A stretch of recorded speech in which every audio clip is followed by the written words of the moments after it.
Bentrovati al meteo. Intensa ondata di calore sul nostro territorio, quella di giovedì 25 luglio sarà una giornata calda e afosa, insomma da bollino rosso.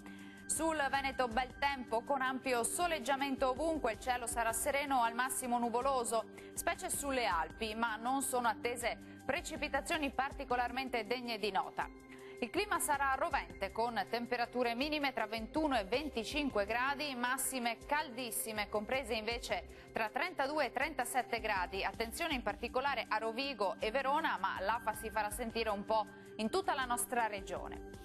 Ci spostiamo ora sul Friuli Venezia Giulia, dove avremo tanto sole su tutti i settori. Il cielo si presenterà al massimo con poche nubi a carattere sparso. Temperature minime tra 21 e 22 gradi, massime comprese invece tra 32 e 35 gradi. Uno sguardo infine al Trentino Alto Adige, dove il tempo sarà asciutto e stabile ovunque, anche in questo caso le piogge saranno assenti e il sole dominerà la regione. Temperature minime comprese tra 20 e 21 gradi, massime bollenti fino a 38 gradi circa. Bene, dal meteo di Antenna 3 per ora è tutto, io vi do appuntamento al prossimo aggiornamento. Arrivederci.